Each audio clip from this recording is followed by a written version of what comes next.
¿Qué tal? Buenas tardes en este lunes. Bueno, tardes, días, noches, no, no importa en qué momento nos estés viendo y nos estés escuchando. Estamos aquí en Meditation, en el programa de Restaurando al Ser, donde te acompañamos en el recorrido de la parte oscura y temerosa de tu alma a la luz del amor incondicional de tu corazón. Bueno, hoy, como siempre, bueno, no, casi siempre, estamos reunidas, Ivonne Armand, Hola, ¿qué tal? Muy buenas tardes. Diana Medina, ¿Qué tal? Buenas tardes. y pues hoy tenemos una invitada muy, muy especial. Es una querida amiga de nuestro andar en este camino del estudio de las 5 leyes biológicas. Pero quiero hablarles un poquito de ella antes de decirles quién es, más bien presentarla. Ella es de Argentina, es una amiga muy querida de Argentina, es psicóloga holística, está entrenada en las 5 leyes biológicas desde 1998 y entró a la práctica clínica desde el 2001. Ella además tiene toda una serie de técnicas que las utiliza complementariamente para lo que necesite cada paciente que llega a sus manos. Su nombre es Irene Escarlata. ¿Qué tal, Irene? Buenas tardes. Hola, buenas tardes. Gracias por invitarme. Gran equipo, las admiro enormemente por su trabajo. Así que un placer que me inviten. Eres muy bienvenida. Y, ¿sabes? Hoy queremos que nos platiques tú desde esta posición como profesional de la salud, en donde eres psicóloga. ¿Cómo es que has visto el cambio en el manejo de los pacientes a través de la utilización de las 5 leyes biológicas? Bueno, mi cambio fue un poquito al revés. Primero empecé con Hammer, con técnicas complementarias y después terminé en psicología porque necesitaba algo más firme que me ayudara a entender a los pacientes. La técnica especial de Hammer la fui aplicando de a poco, muy de a poco, porque hay que conocerla muchísimo. Y conseguí muchísima experiencia de tantos pacientes. O sea, la práctica me fue llevando a entender, a comprender cómo aplicar las leyes de Hammer, porque la teoría es muy linda, pero después, cuando llegamos a la práctica y tenemos al paciente enfrente, nos encontramos con un mundo complejo. Y bueno, despacito ellos me fueron enseñando. Tengo un gran agradecimiento a las personas que me conectaron con la teoría de Hammer, pero fundamentalmente a los pacientes, que fueron los que más me fueron enseñando a lo largo de todos estos años cómo aplicarla. Y fue cambiando, obviamente, desde los primeros años uno quiere resolver todo y después va viendo qué es lo que puede aplicar de todo. Exacto. Pero cuéntanos más, ¿cuál ha sido tu experiencia de ver a un paciente sin las leyes biológicas y con las leyes biológicas? Si te tengo que contar mi experiencia, así como decimos entre amigas, Sí. Me interesa la teoría, me interesa mucho investigar, leer, o sea que cuando me llegó las leyes de Hammer me parecieron brillantes, uno había estado mirando un poco de psicosomática y demás, pero la vida tiene esos juegos que no esperamos. Guardé los libros de Hammer durante 3 años y me diagnosticaron cáncer a mí. Así que tuve que salir a buscar los libros y dije, me parece que acá puedo resolver algo propio y entenderlo.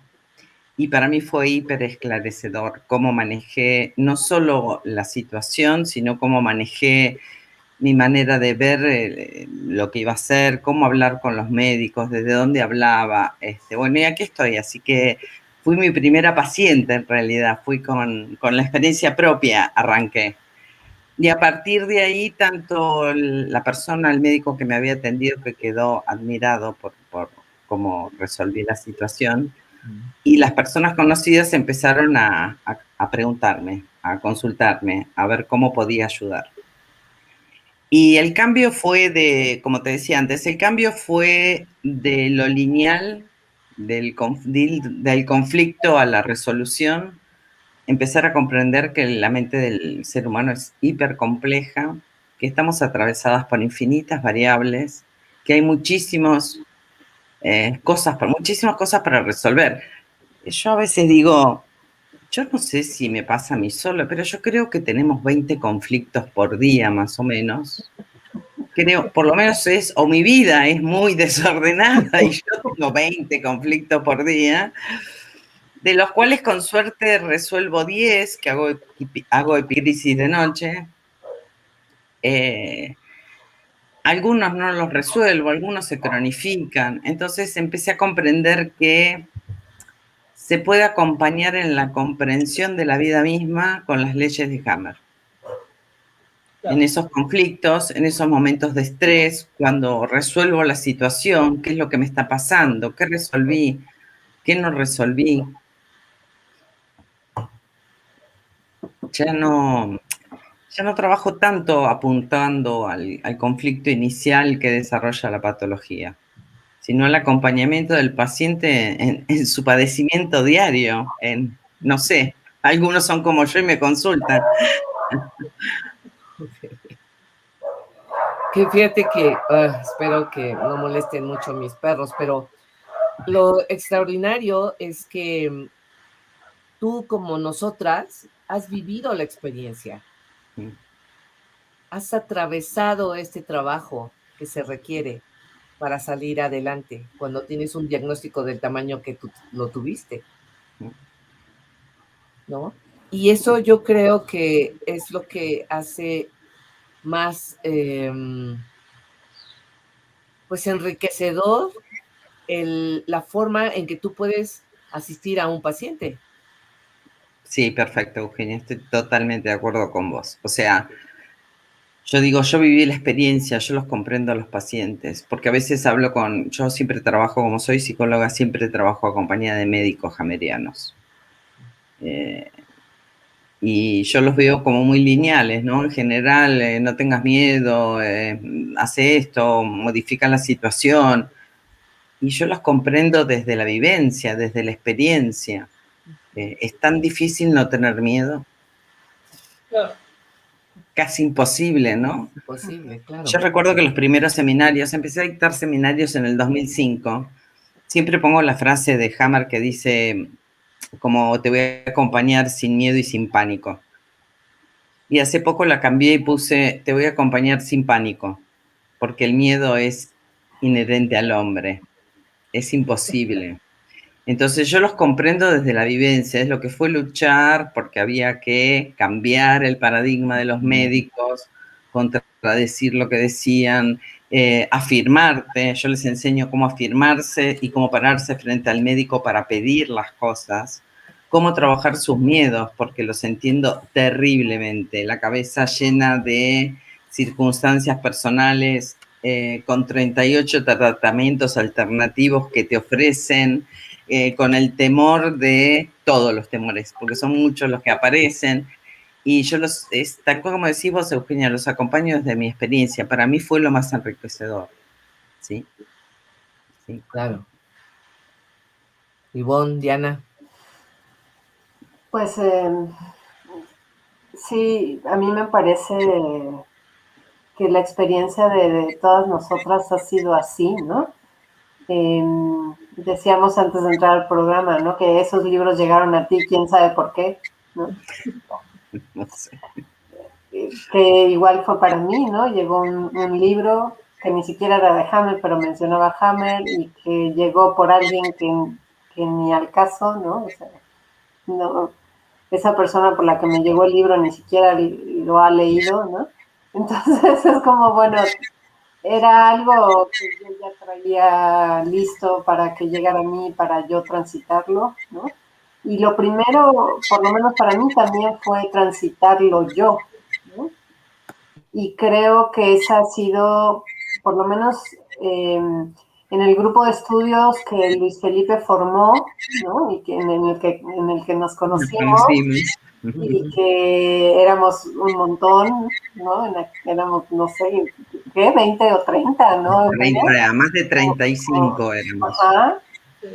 Y me recuerdo la primera reunión que para mí fue impactante porque además pues, yo me sentía fuera de lugar en realidad, ¿no? Que como ingeniero pues realmente yo decía, bueno, esto está raro, pero en fin, me senté atrás y empecé a escuchar la experiencia de todos y cada uno de ustedes y fue, el común denominador fue, me pasó, ¿no? Lo viví la experiencia de X, Y, Z y esta manera de mirar ese proceso me ayuda y me saca adelante, ¿no? Y la frase que yo siempre tengo en la cabeza es de este libro que, pues me parece un libro interesante, ¿no? De no es posible curarse sin aprender a vivir, ¿no? Y definitivamente creo que lo que hemos hecho en conjunto pues, es aprender a vivir, ¿no? Con esos 20 conflictos diarios. Sí, tal cual. Sí, un gran libro de dos médicos argentinos que conozco. A Willy lo quiero muchísimo, muchísimo. He trabajado muchos años al principio con él y es un lindo libro, muy lindo libro. Uh-huh. Muy científico, bien estructurado, las leyes, a mí me gusta mucho. Uh-huh. Sí. ¿Cómo se llamó el libro? Yo sí no lo he leído. No es posible curarse sin aprender a vivir. No es posible curarse sin aprender a vivir. Que lo anoto en nuestro chat. Porque... Está por PDF. Uh-huh. Lo podés, si no te lo paso. Gracias. El primer libro así que apareció con todas las leyes de Hammer fue La medicina patas para arriba, ¿no? Yo creo que fue el libro más leído y el que más gente impulsó. En mi caso personal tuve la suerte de tener en mis manos primero la traducción en español de Hammer directamente. A mí me llegó Hammer directamente y el doctor Vicente Herrera, que había empezado a escribir, que fue para mí, sin que él lo sepa, mi gran maestro, ¿no? Español. Así es. Sí, Vicente Herrera, digo, yo no lo conozco, pero lo sigo en Facebook, ¿no? Entonces, que más todo un luchador en España, ¿no? Y que también ha sido conseguido por todos los grandes médicos han padecido trabajar con estas leyes, pero yo como psicóloga estoy un poquito más preservada. Sí. Pero fíjate que yo pensaba hace rato que comentabas, ¿no? En tus inicios, bueno, siempre como es interesante el que en algún momento tienes que buscar como bases más sólidas, entonces decidiste estudiar psicología, ¿no? Sí. Que eso es algo que muchos personas que por la razón que sea, también la vida los lleva a encontrarse con terapias, digamos, energéticas o holísticas, ¿no? Que son muy valiosas, ciertamente, pero que les falta el fundamento, ¿no?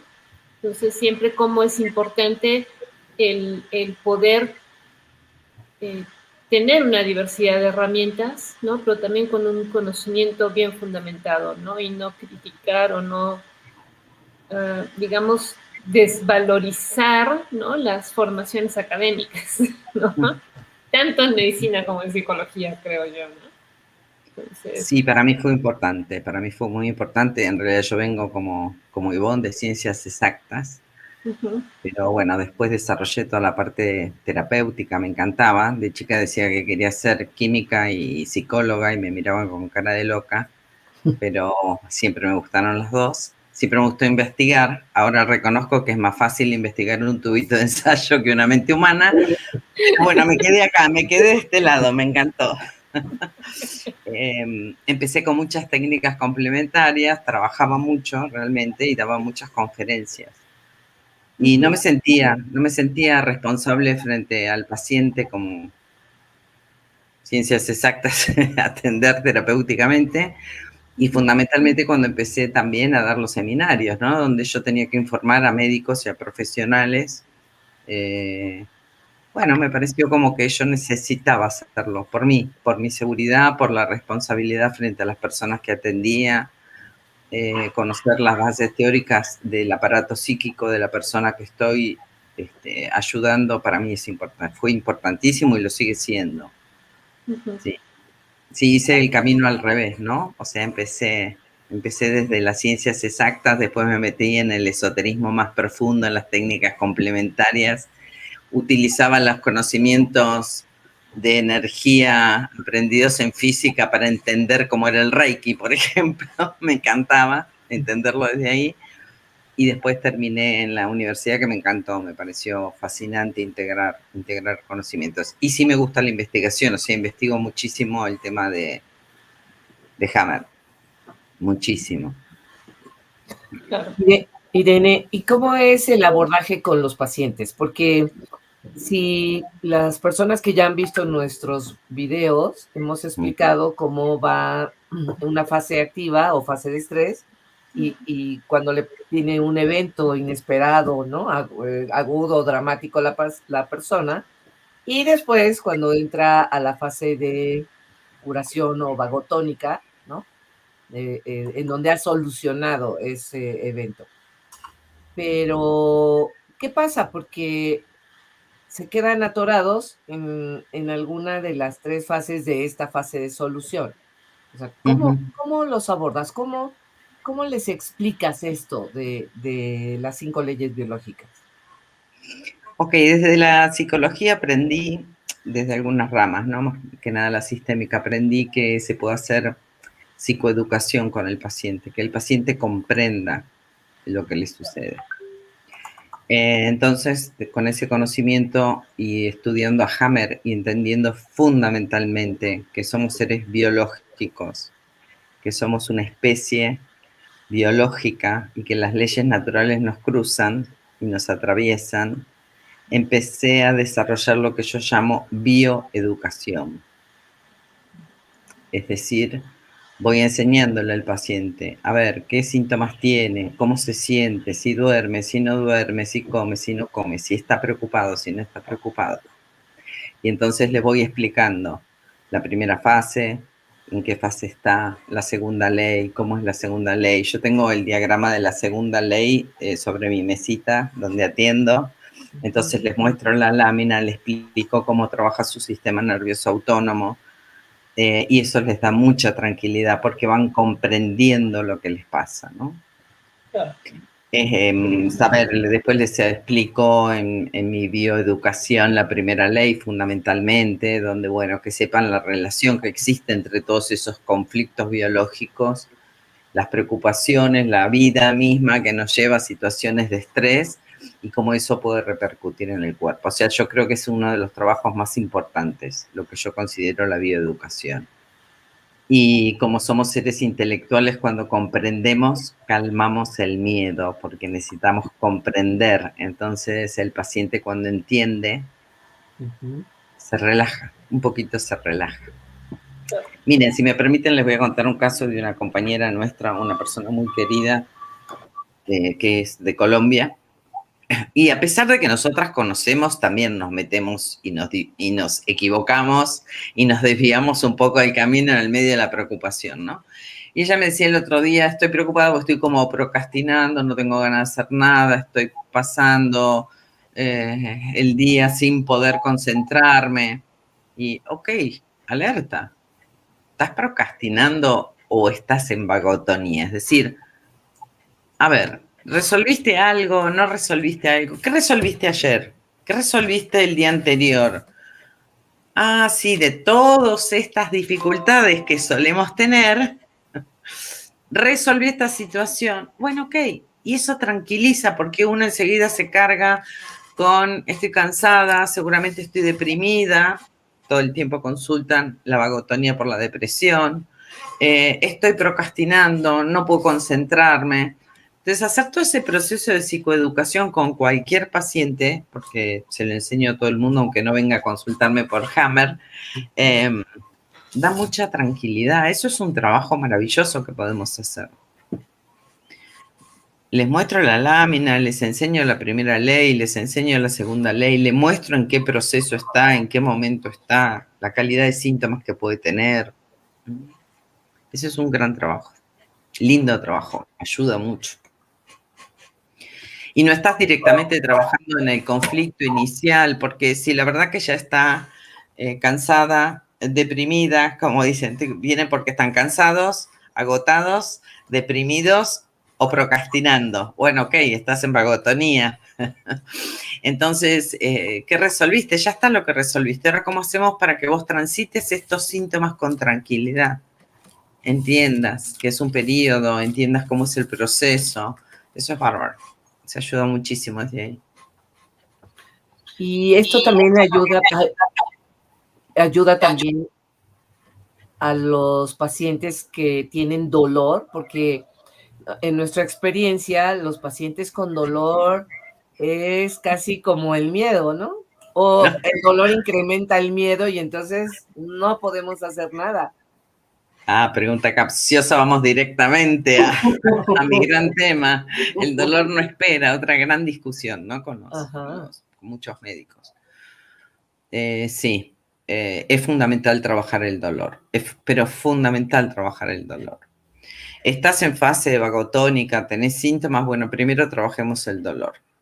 Porque el mismo dolor recicla el proceso, porque la persona se preocupa, toda la libido va puesto directamente a ese dolor, lo sabemos, toda la atención va puesta a ese dolor, y vuelvo con el dolor a reciclar el proceso y entro otra vez en fase activa. ¿Sí? La verdad que el dolor no espera fue uno de los artículos más visitados, y sobre todo por los profesionales, por esa cuestión donde les abro así como, atención, acá hay un tema para rever, ¿no? Porque eso de que estás en fase de reparación, tranquila, no tengas miedo, ya va a pasar el dolor, no tomes nada, los pacientes me enseñaron que es contraproducente. Yo les digo, mira, no podemos trabajar en profundidad cuál es tu conflicto con un dolor de cabeza de se te parte, o sea, es imposible. Te tomo una aspirina y después vemos. Bueno, con las líneas de Hammer, yo también creo que la medicación es fundamental. Y muy en contra de muchas personas que hablan de no medicar porque la medicación es contraproducente. Yo no estoy a favor ni en contra, yo soy I. Primero pruebo con la medicina natural, después pruebo con la alopatía. Yo integro absolutamente todas las técnicas. Y entonces no me parece correcto que estemos como diciéndole que no tome nada, que aguante, que resista, que sobreviva, porque eso potencia el estrés y además potencia el miedo, de lo que empezamos a hablar, ¿no? Trabajar con los miedos. Así que sí, trabajo primeramente yo les decía cuando estábamos en ese hermoso grupo en que nos hemos conocido, que habíamos hecho unas planillas extraordinarias, yo les decía que la primera pregunta que le hago al paciente es si me viene a consultar por diagnóstico o por síntoma. Y en ese artículo hablo de las dos circunstancias. Una cosa es atender al paciente cuando tiene un diagnóstico y no tiene síntomas.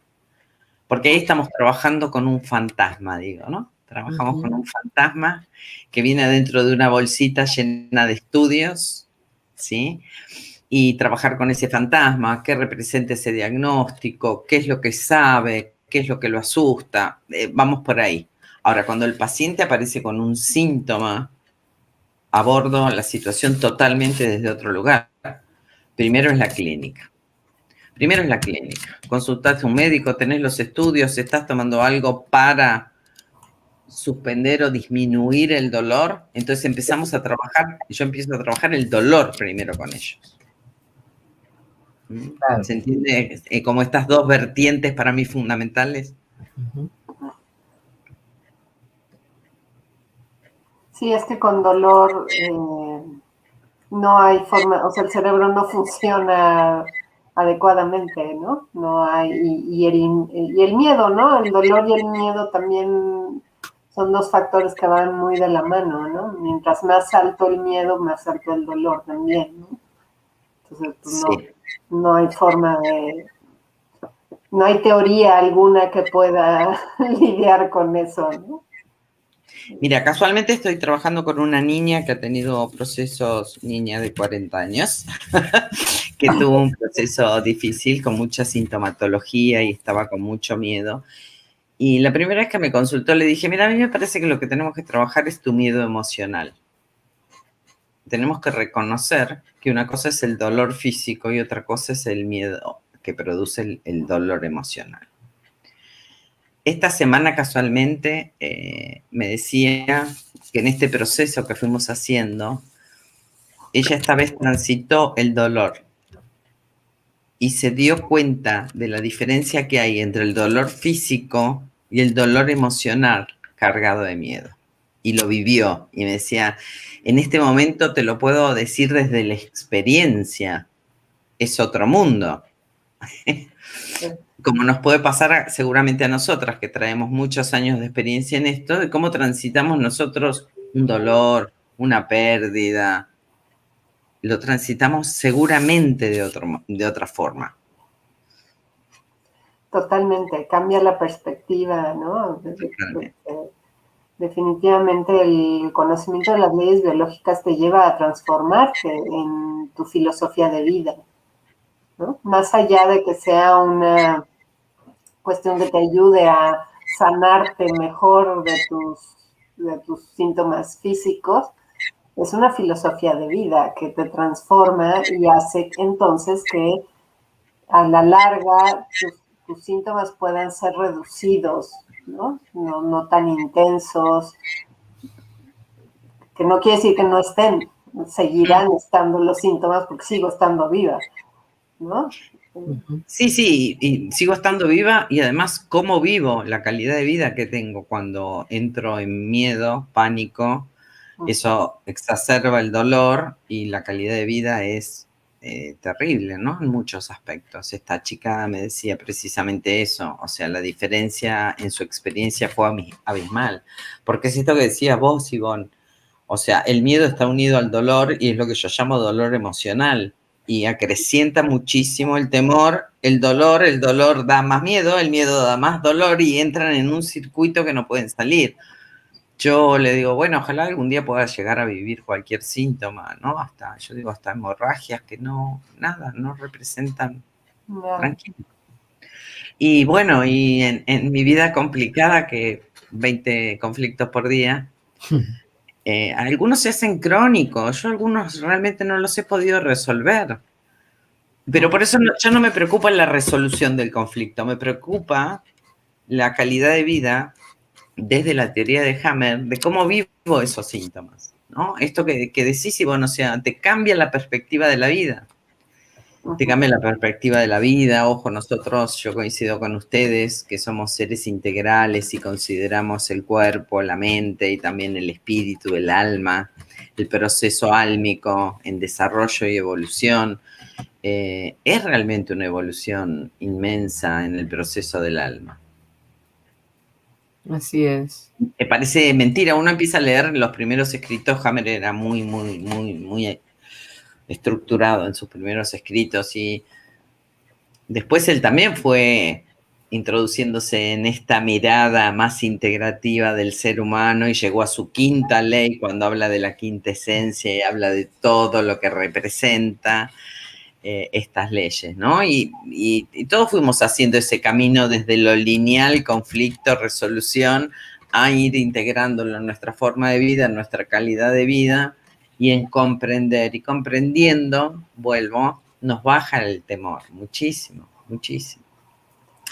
En esto que decía la vez pasada, ¿no? De yo soy muy integrativa y utilizo medicina o alopática y consultan a su médico cada uno y toman o hacen los estudios que el médico le indica, con mucho respeto a los médicos desde mi parte.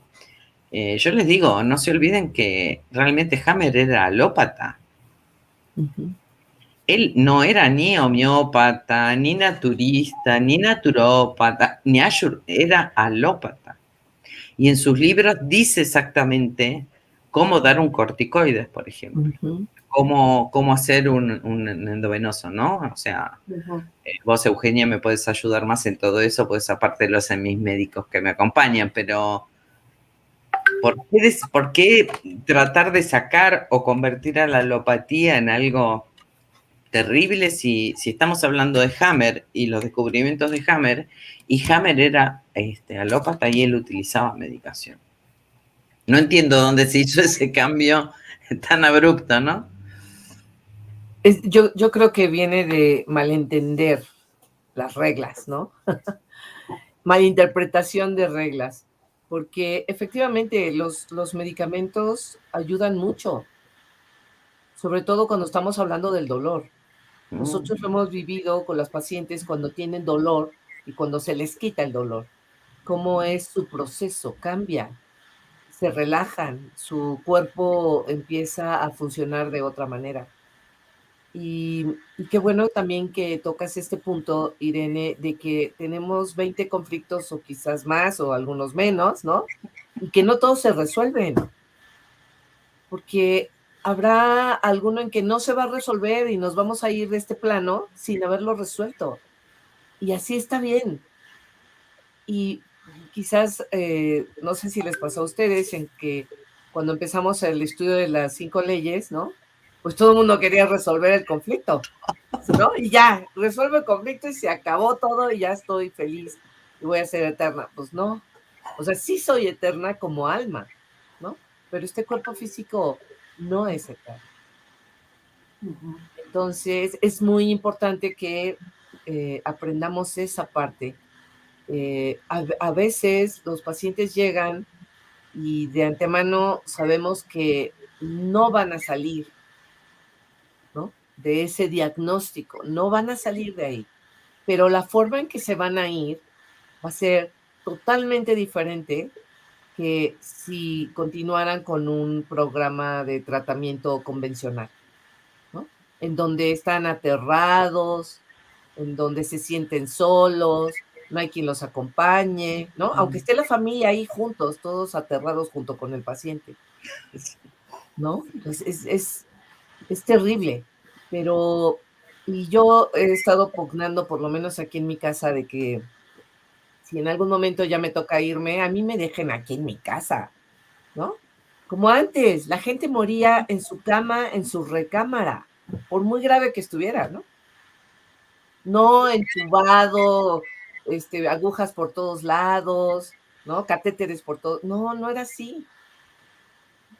Entonces, yo creo que poco a poco podemos ir haciendo conciencia de esto, de que habrá momentos con algunas personas o con nosotros mismas que lo que está sintiendo nuestro cuerpo, el programa biológico que está activado, pues no se va a apagar.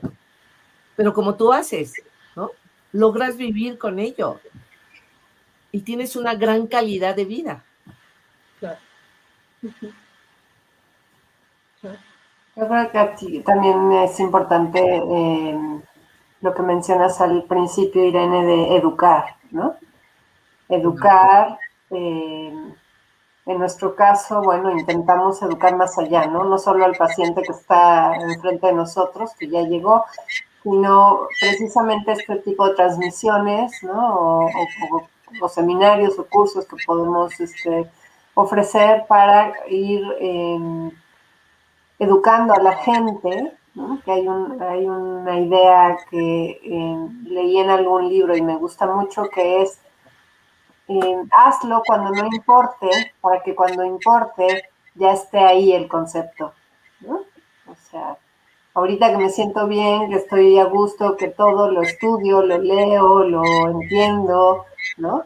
Para que cuando realmente esté el síntoma presente, mi mente ya en automático haga lo que tiene que hacer la mente, ¿no? Que es acomodar las cosas de la mejor manera posible para apoyarme, que a final de cuentas eso es lo que hace el cuerpo, ¿no? Apoyar en el proceso que necesites tener, ¿no? Y lo otro que pensaba ahorita que te escuchaba, Eugenia, es que esos conflictos que son recurrentes y que siempre estarán presentes, porque estuvieron presentes desde que yo era muy pequeña y que ya me los sé de memoria, en realidad forman todo ese tema maravilloso de Hammer que son las constelaciones cerebrales, ¿no? Y que nos permiten eh, pues ser quienes somos, ¿no? Y tener las habilidades, muchas de las habilidades que cada uno de nosotros tenemos, las tenemos por estar en esas constelaciones cerebrales, ¿no? Si no estuviéramos en ellas, no tendríamos esas capacidades y esa empatía, además, con aquellas personas que tienen las mismas constelaciones que yo, ¿no? Así es. Sí. Al principio siempre los pacientes venían en estados ya terminales a buscar así como la cura milagrosa. Después hubo un poquito más de conciencia, las personas venían ya con el diagnóstico recién dado a consultar. Se fue evolucionando muchísimo como sociedad, ¿no? Y yo trabajo mucho, mucho con los parientes. Trabajo con el paciente y el pariente.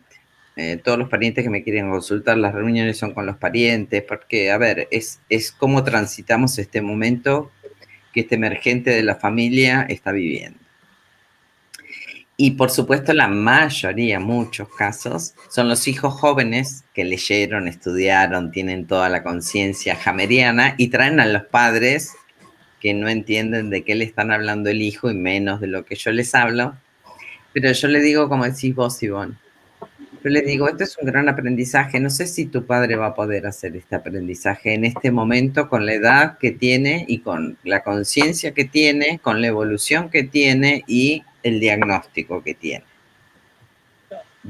Vemos, la vida es milagrosa, pero hay que tener una realidad, que esta es la realidad, le digo, de tu padre.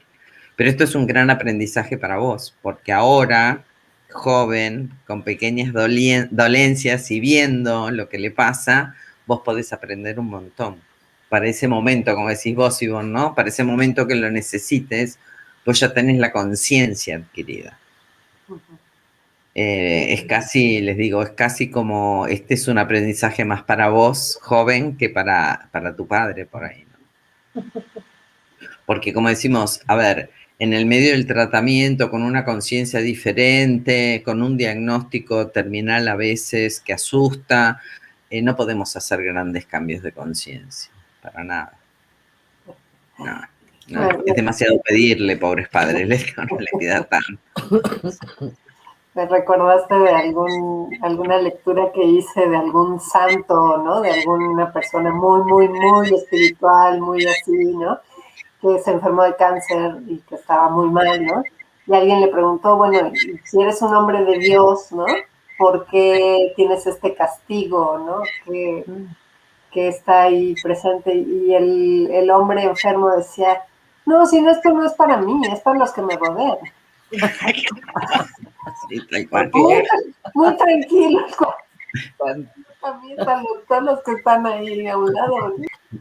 Sí, claramente influye en toda la familia, ¿no?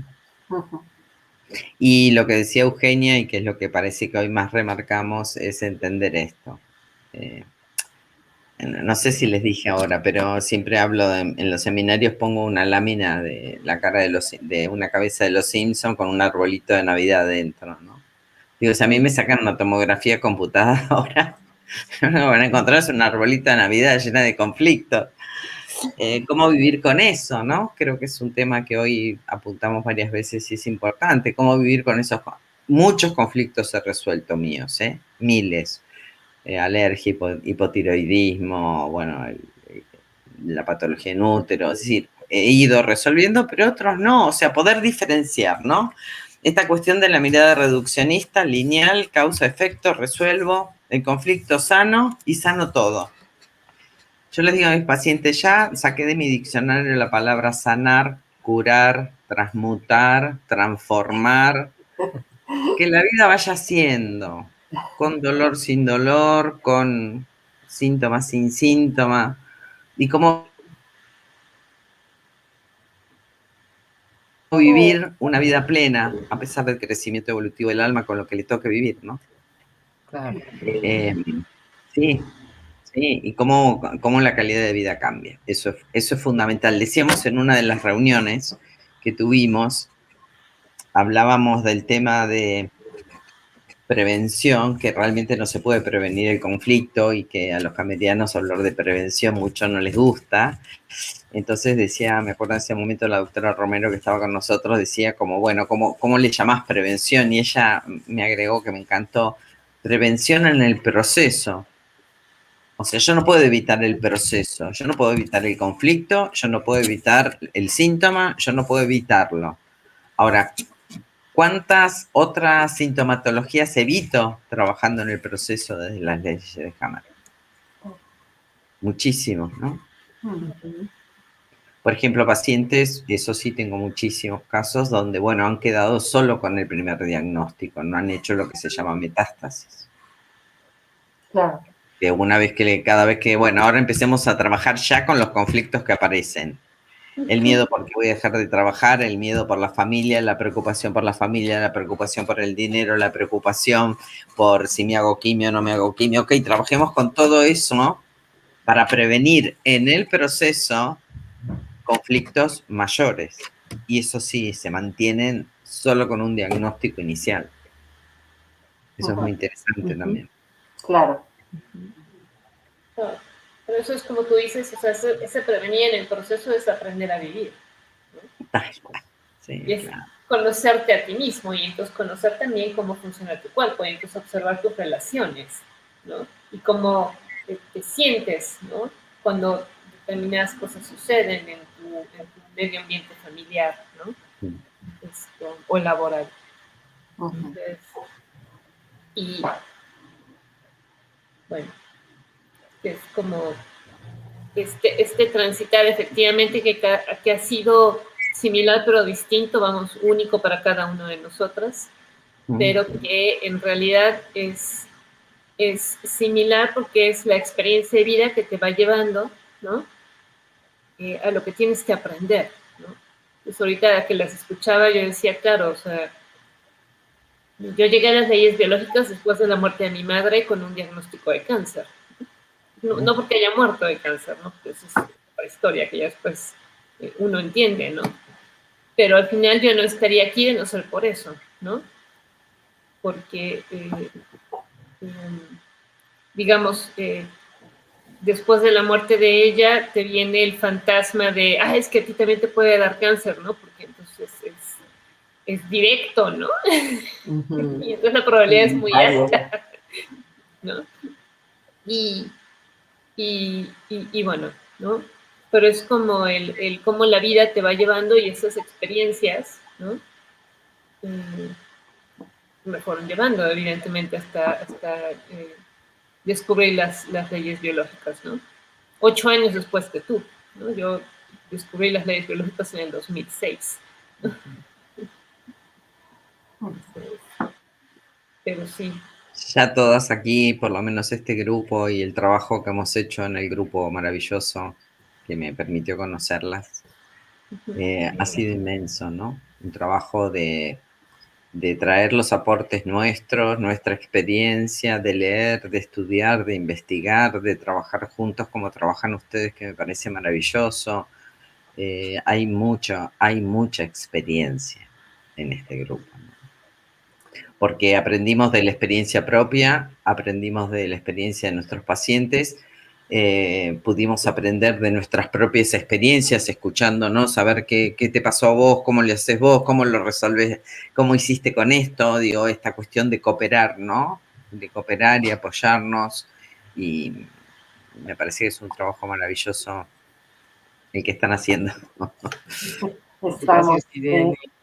Pero, ¿sabes? Ahorita que estabas hablando sobre esto de lo que pasa en el cuerpo físico, que son procesos, y la realidad es que lo más importante de reconocer es que somos almas y que nuestro proceso es de crecimiento y evolución como almas. Y que toca a veces tener enfermedades para ese crecimiento también. y recordé una cita que ya les había compartido a Ivonne y a Diana, de un libro que se llama Tocando el rostro de Dios, de Sir Harold Clem, y dice, la verdadera curación espiritual primero sana la condición espiritual que causó el síntoma que apareció en el cuerpo físico. Pero esto no quita el hecho de que en algunas ocasiones el cuerpo físico simplemente se desgasta. Cuando hemos cumplido nuestra misión aquí, es el momento para irnos a otro salón de clases, a otra mansión en otros mundos. Qué lindo. Entonces, también tenemos que ver eso. Por eso hablábamos de que no todos los conflictos se van a resolver. No, claramente que no. Yo tengo una definición de vida, a ver si se las puedo dar, pero es como un concepto, ¿no? ¿Qué es la vida? Para mí, no otra vez, no es resolver, curar, sanar, absolutamente nada. Para mí la vida es el camino diario de la evolución, día a día evoluciono. ¿Con qué? No sé, un día con síntomas, otro día con alegría, otro día con preocupaciones, pero todo eso es el camino de la vida. O sea, para mí es eso. ¿Qué representa la vida para vos? El día a día de la evolución de mi alma. Esa es mi frase. Buenísimo, buenísimo. Gracias por compartirla. Sí. Sí, bueno, pensando en esto de prevención, ¿no? La manera en la que yo lo veo, o lo he visto en estos últimos tiempos y creo que he podido transmitirlo a las personas que han llegado conmigo, es que el shock biológico tiene estos tres componentes, ¿no? Que es intenso, vivido en soledad y es pues que se presenta de repente, ¿no? Sin darte cuenta. Y yo creo que el que se presente no hay nada que hacer. O sea, ahí no hay prevención alguna, porque se va a presentar lo que se tenga que presentar cuando se tenga que presentar, ahí no hay nada que hacer. Donde yo creo que son los dos factores en los que podemos intervenir para una prevención es en la intensidad, porque si yo sé, ¿no? Por ejemplo, Diana, ¿no? Ya hoy ella sabe lo que sabe. Entonces, si hoy de pronto, por alguna razón incomprensible, hay una bolita en su seno, ¿no? La intensidad del shock va a ser mínima, porque ella ya sabe, ¿no? Y el otro de vivido en soledad, pues si yo estoy en un proceso terapéutico continuo, ¿no? Si estoy en mi grupo de crecimiento, si estoy en una tribu de apoyo, pues eso también va a estar, va a bajar pronto, porque lo estoy hablando continuamente, ¿no? Hablando desde lo profundo de la experiencia, no solo de, ay, sí, me chocaron y entonces fui. No, sino realmente qué sentí, cuál fue el sentir emotivo que me hace tener el conflicto, ¿no? Entonces creo que esos dos elementos pueden ser la base de la prevención, ¿no? De lo cotidiano, de lo que siempre va a estar presente, ¿no? Claro. Y esos dos elementos precisamente tienen que ver con la intervención psicoterapéutica, ¿no?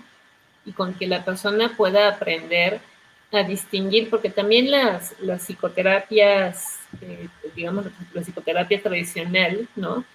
Donde se invita al paciente a que hable, pero después esto las personas lo confunden, ¿no? Como, bueno, es que si se trata de que yo hable, pues puedo hablar con un amigo, ¿no? Sí, bueno, pero la diferencia es quién te escucha, ¿no? Entonces, generalmente los amigos o la familia no saben escuchar, ¿no? Sino es la calidad de la escucha, ¿no? Es la calidad de la escucha, ¿no? Sí. Entonces, y precisamente la diferencia entre vomitar un evento y estarlo repitiendo y repitiendo y repitiendo y repitiendo, donde solamente contribuyes a crear más drama en tu vida, y entre vincular el evento con cómo te sentiste en ese momento, qué pasó, cómo reaccionaste, ¿no? Que es un proceso de elaboración, ¿no? llamémoslo. Entonces, no se trata de hablar por hablar, hay una diferencia finalmente entre lo que yo llamaría vomitar, ¿no? Y hacer un trabajo de elaboración psicológica, ¿no? Entonces, sí, bueno, siempre nos pasa lo mismo por la cantidad de experiencia que tenemos, coincidimos tanto. Yo las escucho y es como, sí, tal cual, viste que yo decía recién, Ivonne, ya no curo, ya no sano, ya no transmuto. Yo lo único que trato de hacer es bajar la intensidad porque sé que el síntoma va a ser menor. Punto, eso a punto. Y el otro tema es el de vivido en soledad, que también fue un tema que busqué, desarrollé, porque hubo una época que los camerianos estaban medio en contra del tema de que el aislamiento no tiene nada que ver con lo primitivo del ser humano, y digo, al contrario, para mí me parecía fundamental. claro. Así que ahí escribí otro pequeño articulito que es que habla de la manada, ¿no? La importancia que representa la manada para nosotros, la contención. Y que a veces yo digo en los cursos cuando hablo de este tema y hablo del artículo, más allá de la necesidad de contención, porque somos una especie hipervulnerable, la única especie que necesita de un otro para sobrevivir durante más de 2 años, está el tema de la escucha, como dicen ustedes. O sea, a veces pasa que le contás a la familia o a los amigos y la cosa se te pone un poquito más conflictiva, ¿no? Empiezan, no, pero lo que tenés que hacer es, no, pero yo eso no lo quiero hacer, bueno, pero lo tenés que hacer porque es fundamental. Y te sentís más sola todavía, donde nadie te comprende, donde te dicen todo lo que tenés que hacer, yo en eso estoy, todo lo que tenés que hacer, que además no lo podés hacer, sin duda, pues si no ya lo hubieses hecho, y te sentís aún más sola, ¿no? La calidad del que escucha, hacia dónde dirige, ¿no? Porque nosotros decimos pacientes responsables y activos, tampoco víctimas de papá, de mamá y de las circunstancias, pacientes activos y responsables, cómo lo vivís, qué vas a hacer, cómo lo vas a solucionar. Entonces nosotros nos hacemos guías en ese camino, pero es como tenemos una conducción hacia dónde guiarlo. No es solamente el vomitar, no es solamente el escuchar, sino lo que te responden por ahí los amigos a veces y los parientes, ¿no? No ayuda, generan a veces más estrés. Bueno, chicas, ya estamos nos podemos colgar un poquito, ¿eh? No se preocupen. Porque Okay. hay aquí, bueno, quiero simplemente saludar a quienes están conectados, a Sammy, Cris, a Lupita Sánchez, que siempre está por aquí, Lorena Romero, hola Lorena Amparo. Y hay una pregunta interesante que creo que vale la pena contestar desde esta filosofía, ¿no? Más que desde la parte médica, creo que será bueno contestarla desde la filosofía. Que dice, ay, perdón, no era esta, aquí. ¿Podría alguno de ustedes decirme qué diría la nueva medicina germánica de lo que es el COVID? Todo suyo, las dejo. ¿Ustedes tres? Pues es simple, o sea, desde las 5 leyes biológicas entendemos que dependiendo del síntoma, pues es el programa biológico que se activó, es que sintió la persona, ¿no? Todo, si tiene que ver con las vías respiratorias, pues está asustado y tiene miedo de morir o de que se le muera otro. Si tiene diarrea, ¿no? Es lo mismo, porque además aparentemente este bicho es súper poderoso porque da muchísimos síntomas, ¿no? Muy variados. Los síntomas respiratorios, los síntomas digestivos, el ataque al sistema nervioso central con pérdida del olfato, pérdida del gusto, ¿no? Entonces, hay que ver cuál es el síntoma para poder encontrar cuál es el programa que se activó y entonces saber más o menos por dónde está el sentir de la persona. Pero yo les recomiendo que entren a la página del doctor Espinosa, Luis Felipe Luis Espinosa. Felipe Espinosa, de Conciencia Bio, porque lo último que mandó él es sobre las pandemias de enfermedades respiratorias a la luz de las 5 leyes biológicas, y es toda la explicación muy amplia y muy explícita de todos los síntomas que se han presentado durante esta pandemia.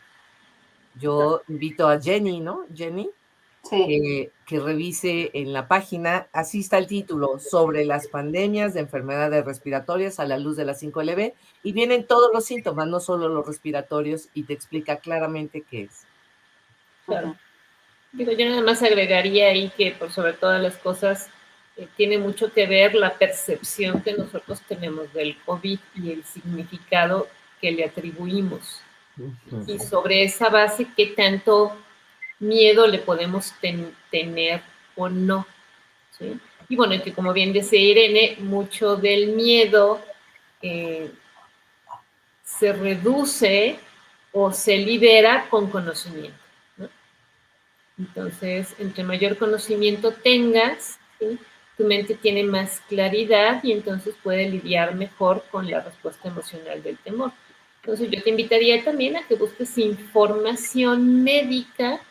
Está la Comisión Mundial de Salud y Vida, y hay un movimiento también llamado Médicos por la Verdad, que los puedes encontrar en internet. No te recomiendo que utilices el buscador de Google, utiliza otro buscador, porque si tú buscas estos que te acabo de decir en Google, muy probablemente no obtengas la información que a mí me interesa que tú veas. Entonces, hay otro buscador que se llama DuckDuckGo, busca información, ¿sí?, de otras miradas, de otros grupos de médicos que están ofreciendo una perspectiva radicalmente distinta de lo que puedes escuchar en los medios de comunicación. Entonces, todo tiene que ver con la información que tengas, ¿no? Porque la información, por lo menos creo que es el caso de todas nosotras, la información que nosotros tenemos del COVID, pues nos hace vivir en verdad bastante tranquilas, ¿no? Exacto, que es lo que decimos, ¿no? O sea, la idea de esto que estamos diciendo, del concepto de prevención en leyes biológicas, que es bajar la intensidad y no vivirlo en soledad, ¿no? Pues es precisamente bajar la intensidad a través de conocer bien qué está pasando, saber que tendríamos que irnos síntoma por síntoma, porque cada quien ha tenido síntomas diferentes, aunque hay algunos parecidos. Por ejemplo, la famosa pérdida de olfato, ¿no? Pues para las leyes biológicas es muy obvio, porque estoy ante algo que no quiere, que apesta, ¿no? Apesta y no quiero olerlo, ¿no? Y lo mismo es quedarme sin sabor, porque esto sabe mal, esto tiene un mal sabor de boca, y por lo tanto, pues también está ese conflicto, ¿no? Entonces, irnos síntoma por síntoma, entender bien las leyes biológicas, cómo funcionan, y saber que para esos síntomas hay medicamentos muy buenos, muy fáciles de conseguir, y que actúan muy rápido, ¿no? Y que no, el índice de mortandad es bajísimo. Entonces, si yo sumo todo eso, voy a bajar la intensidad de mis conflictos ante la idea del contagio, ¿no? Así es. Sí, sí puedo agregar así chiquito, ¿no? Digo, hablamos de bajar la intensidad, de diferenciar el dolor emocional, que es el dolor sin miedo, y hablamos del aislamiento como los dos procesos fundamentales. Y si miramos este proceso, vemos que la intensidad aumentó enormemente por el miedo y además estuvimos aislados de la manada. Exacto. Así es. Claro. Entonces pareciera como algo intencional, ¿no? O sea, porque se toman medidas opuestas precisamente a lo que es la necesidad real del ser humano, ¿no? Sí, el contacto con el sol, ¿no? Las vitaminas, el contacto con el sol, el contacto con la gente querida, bajar la intensidad del miedo, digo, todo eso se está haciendo bastante difícil, digamos. Respirar Difícil. profundo, abrazarnos. Sí, claro, respirar profundo y libremente. Eso me encantó, Irene. A veces no tomamos en cuenta qué importante es recibir la luz del sol, ¿no? Sí, sí. Entonces, a mí me encantan las personas que toman suplementos alimenticios de vitamina D, ¿no? Yo puedo tomar cualquier cosa, ¿no? Pero vitamina D, no para eso está el sol. Y más aquí, por lo menos en México, ¿no? Que el sol pues, siempre hay sol, bastante Sí, claro, o sea, rico. sí, si tú eres en un país alrededor del Ecuador, por Dios. O sea. Solecito. Sí, sí. Sol. Sol. Sol, no miedo. Sí. Abrazo, Manada, y manada. Manada. Eso sería lo ideal. Pero Contacto con la manada. Así es. contacto con la manada, sí. Bueno, dice, bueno, está también aquí Mariana Muñoz, Adriana Sabiñón, que es la creadora de este espacio Meditation, aquí está con nosotros. Ya les puse ahí en los comentarios, para los que quieran, el nombre del libro con los autores y la liga para el artículo que dice Eugenia de Luis Felipe, ¿no? De las enfermedades respiratorias. Y te preguntan aquí, Eugenia, que si puedes compartir aquí por escrito que lo que dijiste del libro, de la evolución del ser a través de, ya sea la enfermedad, la soledad, la cita que dijiste del libro. De Ah, Harold, ¿no? sí, Ajá. de la última cita que leí. Ajá. Ah, ok, claro.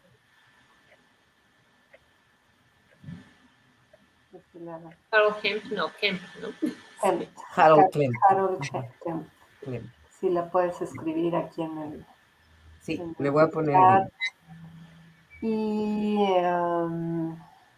no sabía, bueno, sería a lo mejor interesante o bueno platicarles que va a haber un congreso de leyes biológicas, ¿no? Ahora para fines de septiembre y que va a haber muchos especialistas, mucha gente que tiene la experiencia desde diferentes lugares.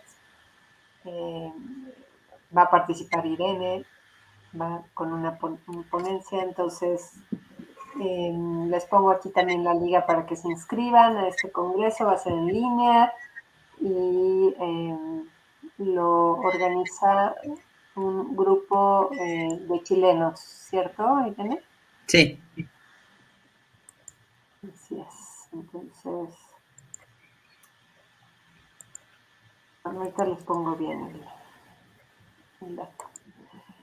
Y pues algún concepto final que nos quisieras compartir, Irene, de tu experiencia en este camino maravilloso de las leyes biológicas. Bueno. Creo que lo dijimos todo y con tanta claridad entre las cuatro. Vuelvo con la frase, la vida para mí es el día a día de la evolución consciente, de una evolución consciente y responsable. Consciente y responsable de lo que me pasa, de lo que vivo, que nadie me hace, la gente hace, la historia es como lo vivo, ¿sí? Y toda mi responsabilidad está en cómo vivo el día a día.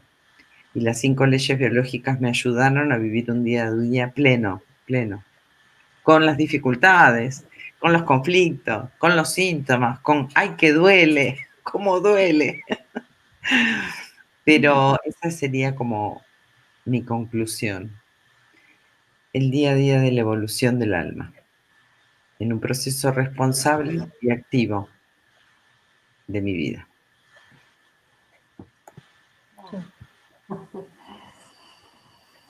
Muchas gracias, Irene. Muchas gracias por Gracias a ustedes. Como siempre, un placer estar con ustedes. Las requiero. y admiro Gracias, Irene. enormemente. Muchas gracias, Eugenia. ¿Algo más que quieras agregar? No, me dejó callada Irene ahorita con esto último que nos dijo, para reflexionar, ¿no? Para reflexionar. Así Y es. gracias. Pues que vuelvan a ver se queda grabado, vuelvan a ver porque esa frase estuvo genial. Bueno, me faltó saludar a Nazaret, que ha sido nuestra paciente también.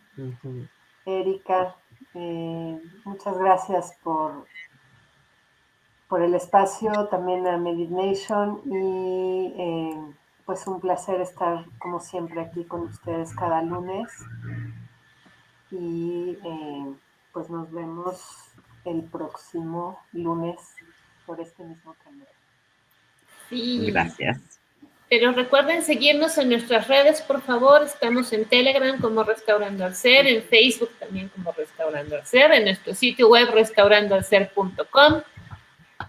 ¿Qué más? En YouTube también, Restaurando al Ser, y por supuesto el canal de YouTube de Meditation. Les pedimos también que nos den like. Ahí van a encontrar todos nuestros programas anteriores.